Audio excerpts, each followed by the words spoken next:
हम ओबीसी समाज के लोग अपने आदिवासी भाइयों बहनों के साथ कंधे से कंधा मिलाकर खड़े रहेंगे। हमारी संस्कृति बहुत हद तक एक है, हमारी दर्द एक है, इसलिए हमारी दवा एक रहेगी। आपको पता है कि नहीं कि सुप्रीम कोर्ट का एक भी जज आदिवासी नहीं है? फिर ये सुप्रीम कोर्ट किसका है? अगर वहाँ कोई हमारा जज नहीं, हमारा कोई देश में वकील नहीं, हमारे प्रोफेसर नहीं, हमारे डॉक्टर नहीं, हमारे इंजीनियर नहीं और इन जमीनों पर हमारा मालिकाना हक नहीं, तो ये देश हमारा कैसे है? ये देश हमारा है क्योंकि हमारे पुरखों ने इसे लड़कर हमारे लिए बनाया है। कोई मूर्ति बनाने की क्या जरूरत है? उनसे जाकर बताना। इन मूर्तियों की जरूरत इसलिए होती है कि अपनी नई पीढ़ी को यह समझाया जा सके कि जब तुम्हारे लोगों को कोई आएगा बताएगा कि तुम गुलाम हो, तो तुम्हारे बच्चे जब रानी दुर्गावती, टंटिया मामा, बिरसा मुंडा, जयपाल सिंह मुंडा, बाबा साहब भीमराव अंबेडकर, डॉक्टर राम मनोहर लोहिया इनकी मूर्तियों के सामने खड़े होते होंगे तो वह सीना तान करके कहते हैं हमारे पुरखे शासक रहे हैं और उनसे उनका इतिहास जानेंगे तो आपके बच्चों को कोई गुलाम नहीं बना सकेगा। इसलिए इन मूर्तियों की जरूरत होती है और इसलिए मैं आपको बधाई देता हूं।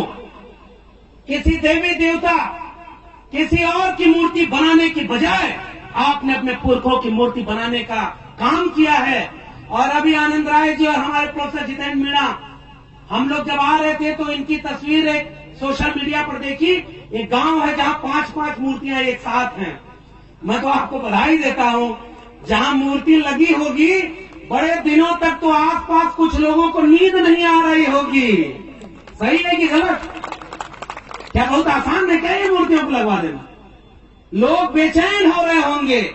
फिर कुछ सरकारी मामा लोग जो मुख्यमंत्री बने हैं उनको लगा होगा कि ये पीले गमछे वाले तो बड़ा एकजुट हो रहे हैं। भाई आज भी तो यहां से पैगाम जाएगा भोपाल तक कि हुजूर वहां टेंट नहीं था, पानी बाल्टी में रखकर लोग पिला रहे थे, कोई बहुत ऐसी व्यवस्था नहीं थी और कोई बहुत पैसा देकर के लाई गई भीड़ नहीं थी।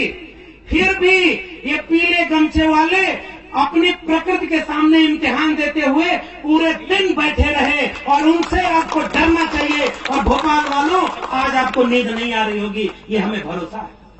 क्यों नहीं नींद आ रही होगी? क्योंकि जिस प्रदेश में 20 से 25% आदिवासी जनता हो, क्या वो वोट देने के लिए एक संख्या है? कौन सा काम आज तक इस मामा मुख्यमंत्री ने ऐसा किया कि वो आदिवासी का वोट लेने आएंगे? कोई काम किया क्या? बताइए आप लोग। मैं तो भाई उत्तर प्रदेश से आया हूं, हमारे यहाँ तो रामराज्य आया हुआ है, पता है कि नहीं आपको? हमारे यहाँ तो अलग ही कहानी है रे भाई। आपके यहाँ तो इतने ताकतवर लोग हैं। कहीं जयस संगठन, हमारे मित्र बैठे हुए हैं। हमारी एक शेरनी बहन, मुझे अच्छा लगा जब ये बहन बोल रही थी और आप उन्हें शेरनी कह के पुकार रहे थे, मगर मैं उनकी पीड़ा के साथ अपनी बात जोड़ना चाहता हूं। इस देश और दुनिया ने जाति के नाम पर जितना अन्याय किया ना, उससे कम अन्याय महिला और पुरुष के नाम पर नहीं किया। महिलाओं को और दबाया, महिलाओं को घर से नहीं निकलने दिया, महिलाओं को पढ़ने नहीं दिया, महिलाओं को सार्वजनिक जीवन नहीं जीने दिया। और आज जब आप अपनी एक पुरखा वीरांगना माता दुर्गावती को याद कर रहे हैं और कार्यक्रम में इतनी महिलाएं यहां पर बैठी हुई हैं, तो मैं आपको बधाई देते हुए एक वादा करना चाह रहा हूं।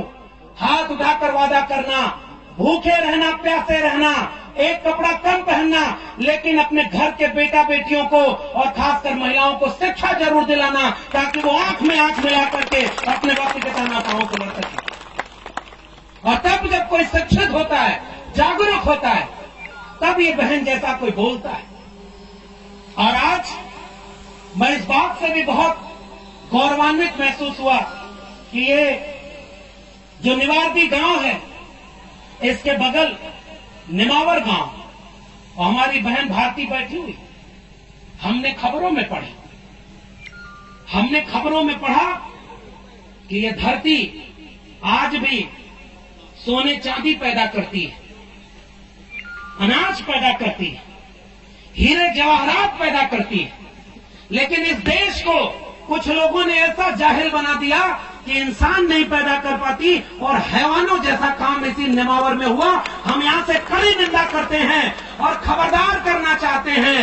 एक बार तो तुमने कर लिया, और ये जो भारतीय बहन बैठी हुई है, अभी जब बहन ने बताया कि जहां भी अन्याय होता है, जहां भी सामाजिक और सांस्कृतिक कार्यक्रम होता है, ये बहन जिसने अपने परिवार को खोया, ये चाहती तो चुपचाप अवसाद में घर में बैठ जाती, ये टूट जाती, कमजोर पड़ जाती।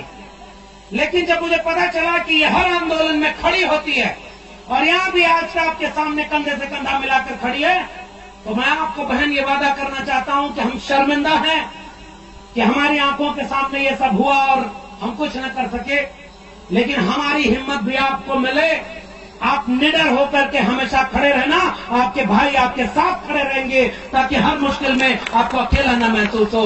और उन जालिमों से ये भी कहना चाहते हैं कि खबरदार, आइंदा कभी ऐसा जरूरत की तो इस देश और दुनिया में जो प्रकृति को पूजते हैं वो करारा जवाब देंगे। इस बात का भी याद रखना, और ये बात कभी भी वहां तक न जाने पाए, इस बात को आप पहुंचाइएगा कि अब आप किसी के जुल्म को सहने वाले नहीं हैं। अब ईद का जवाब पत्थर से देने के लिए भी तैयार रहिएगा और भारत के संविधान के हिसाब से करिएगा। और इसलिए मैं आपके बीच में आया हूं साथियों, वक्त बहुत खराब है और आप इस मंच को इसलिए सजाए हैं। देश के आजाद हुए 75 साल हो गए, देश में संविधान लागू हो गया, सब कुछ चल रहा है, लेकिन आज भी अगर इस देश की आदिवासी आबादी को इस बात के लिए संघर्ष करना पड़े, आंदोलन करना पड़े कि ये जल जंगल जमीन पर हमारा हक है, हम इसे आपको छीनने नहीं देंगे। सजग रहिएगा, कुछ लोग आपके लोगों को तोड़ करके ले जाएंगे, उनको भी पीला गमछा पहनाएंगे। और मैं एक तस्वीर देख रहा था, ये हमारे बड़े भाई आनंद राय जी हैं, बड़े फाइटर व्यक्ति हैं, इन्होंने एक तस्वीर सोशल मीडिया पर लगाई कि भोपाल का ये मामा मुख्यमंत्री हो या दिल्ली में बैठे हुए सरकार का राष्ट्रीय अध्यक्ष हो, जीवन में शायद पता नहीं पीला गमछा कभी लगा हो या न लगा हो, चुनाव नजदीक आया तो सारे पीला गमछा पहन करके रैली कर रहे हैं, सब पहन लिए पीला गमछा। इसका मतलब समझ रहे हैं, आपकी ताकत तो ताकतवर हुई। उन्हें पता है कि अगर हम ये गमछा नहीं पहनेंगे तो हमें अपना नहीं मानेंगे। लेकिन ये मामा और फूफा बने लोग अभी भी इस देश के कमेरा लोगों को इतना नादान समझते हैं कि वो पहचान नहीं पाएंगे क्या कि किसके गले में वोट के समय पीला गमछा है और किसके गले में संघर्ष के समय पीला गमछा है। इन दोनों के फर्क को पहचानिएगा।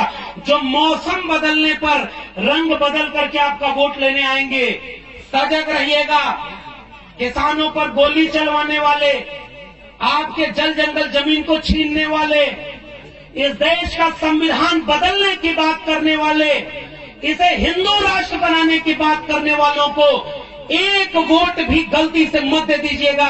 यही मैं आपसे अपील करने आया हूं, वरना हमारे बच्चों का भविष्य बर्बाद हो जाएगा और हम इसे बचा नहीं पाएंगे। और इससे अच्छा मैं इस आयोजन समिति के लोगों के सुर में जाकर कर रहा हूं। हमारे यहाँ ओबीसी की जनगणना हुई है आखिरी बार, मुझे पर्ची मिल गई है जिसमें कहा गया 2 मिनट, तो आखिरी 1 मिनट और लेना। इस देश में कितनी आबादी है ओबीसी की, कितनी आबादी है शेड्यूल कास्ट की, शेड्यूल ट्राइब की, ये बात आपको पता होना चाहिए कि नहीं पता होना चाहिए, जानना चाहिए कि नहीं कि हमारी आबादी कितनी है। और इसलिए जिस देश में भेड़ बकरी को गिना जाता है, पेड़ पौधे को गिना जाता है, जंगल को गिना जाता है, वहां इंसान को जाति के हिसाब से गिना ही नहीं जाता। क्यों पता है?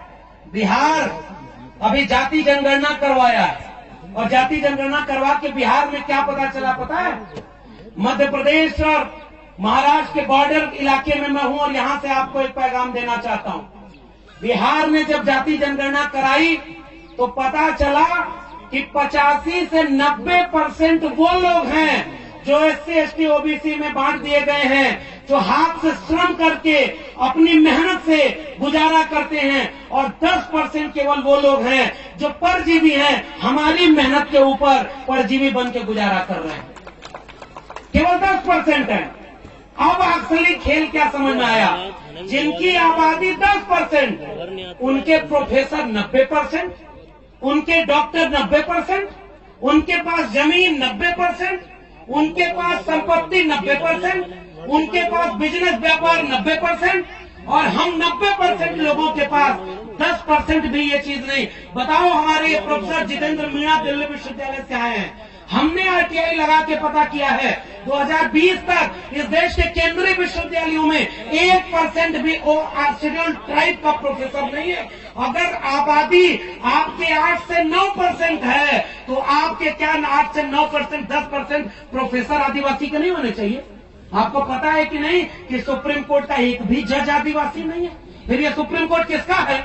अगर वहां कोई हमारा जज नहीं, हमारा कोई देश में वकील नहीं, हमारे प्रोफेसर नहीं, हमारे डॉक्टर नहीं, हमारे इंजीनियर नहीं, और इन जमीनों पर हमारा मालिकाना हक नहीं, तो ये देश हमारा कैसे है? ये देश हमारा है क्योंकि हमारे पुरखों ने इसे लड़कर हमारे लिए बनाया है। लेकिन थोड़े से लोग हमारे लूटने संपत्ति आए हैं। आओ एकजुट हो जाएं कि अपने हक हुकूक के लिए किसी और को लूटने न दें और अपना हक अपने हाथ में ले, तब जाकर के ये देश सबका बनेगा। हम ओबीसी समाज के लोग अपने आदिवासी भाइयों बहनों के साथ कंधे से कंधा मिलाकर खड़े रहेंगे। हमारी संस्कृति बहुत हद तक एक है, हमारी दर्द एक है, इसलिए हमारी दवा एक रहेगी। आप सबको मेरा क्रांतिकारी इस्तकबाल है, उल गुलाम जिंदाबाद है, सेवा जोहार है। हम लड़ाई मिलकर लड़ेंगे और तब तक लड़ेंगे जब तक संविधान को बदलने वालों को कुर्सी से न बदल दें। भोपाल में सरकार बदलिए, दिल्ली में सरकार बदलिए, और यहाँ से कोई शासक निकलकर विधानसभा में बैठे जो हमारे और आपके लिए फैसला ले, उसको वोट दीजिएगा। इस बात को याद करते हुए मैं आप सबसे